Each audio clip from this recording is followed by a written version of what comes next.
तो फिर ये नहीं देखा जाता धन दौलत कितनी है, सकल सूरत कैसी है, प्रेम तो बस हो जाता है। अब ब्राह्मण देवता ने कहा अच्छा ये बताओ कृष्ण से तुमने इतना प्रेम किया लेकिन तुमने कभी कन्हैया को देखा है? रुक्मिणी बोली मैंने कल ही देखा था। कहाँ देखा था? अब रुक्मिणी बोली तुम जानना चाहते हो? बोले बिल्कुल। तो रुक्मिणी बोली अगर जानना ही चाहते हो तो फिर सुन ले, मैंने कन्हैया को कल देखा। और कहाँ देखा?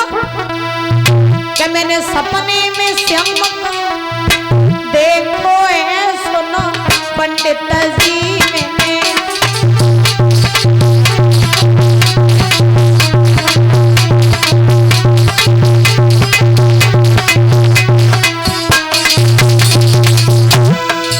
जवाब दिया रुक्मिणी ने पंडित जी अगर तुम पूछ रही हो कि मैंने कन्हैया को कहाँ देखा तो मैंने कन्हैया को कल सपने में देखा। सपने में देखा? बोले हाँ कन्हैया कल मेरे सपने में आए, मुझसे बहुत सारी बातें करी, बहुत सारी। तो पंडित जी बोले क्या क्या बातें करते रहे तुमसे कन्हैया? तो रुक्मिणी बोली सुन ले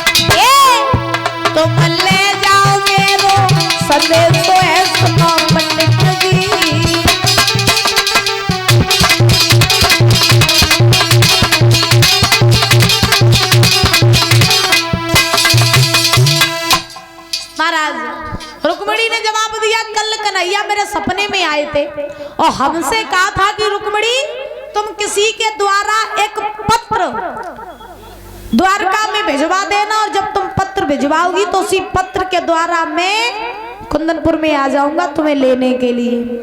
तो पंडित जी बोले तो काहे को मरी जा रही हो, अब पत्र लिख दे भिजवा दो द्वारका तक।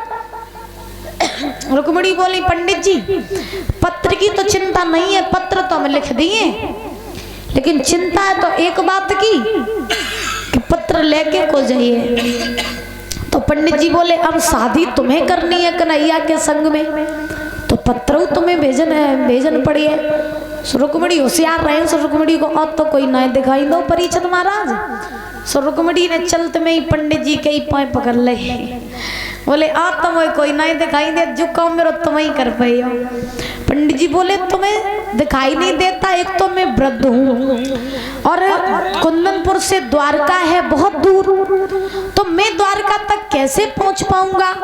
मैं तो रास्ते में ही कहीं अगर लुढ़क गया तो तुम्हारा पत्र भी वहीं पड़ा रह जाएगा, इसीलिए मेरी बात मानो तो काऊ ऐसे को भेजो जो तुम्हारा पत्र सीधो द्वारका तक पहुंच जाए।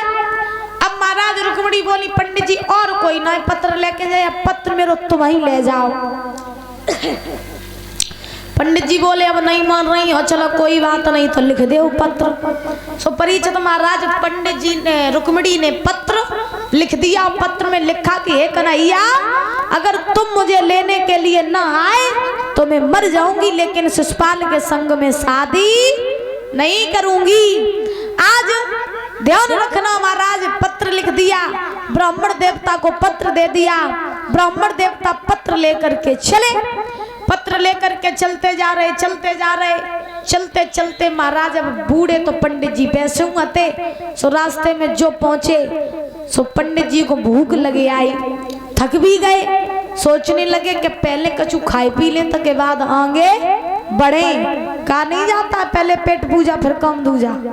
हाँ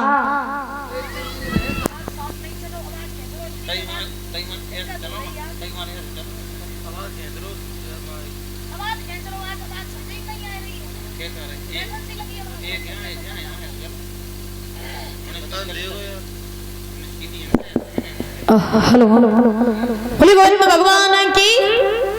ठीक है तो पंडित जी सोचने लगे कि पहले कछु खाए पी लेने के बाद आगे बढ़े। सो पंडित जी चलते चलते चलते चलते उन्हें एक बाग दिखाई पड़ा, और जब बाग दिखाई पड़ा तो पंडित जी महाराज वही बाग में घुस गए। और बाग में जैसे ही घुसे सुंदर सा वृक्ष देखा, आसन लगाया, और आसन लगाए के पंडित जी सोचने लगे क्या कि दोपहरी में दोपहरी में लमाई ले और जाई बगिया में दोपहरी में लमाई ले जाई बगिया में।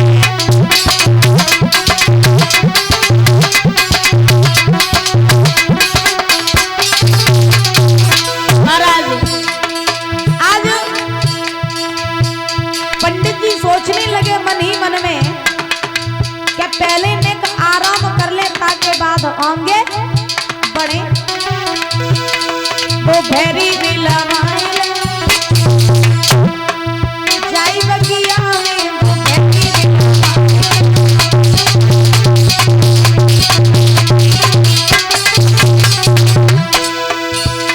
अरे चलत चलत मेरी मैया की रानी,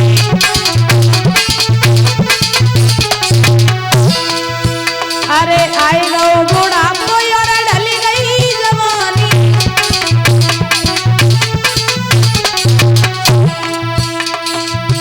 कछुआरी गुड़ गाय ले कछुआरी गुड़ गाय ले जाई बगिया में दोपहरी में लमाई ले।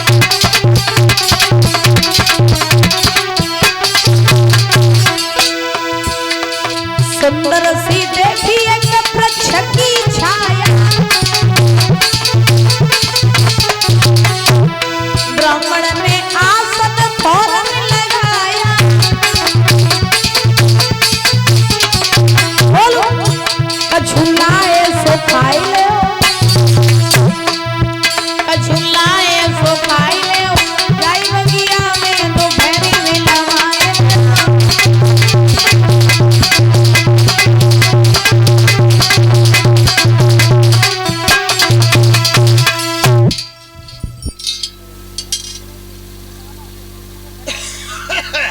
चलो कथा खाओ।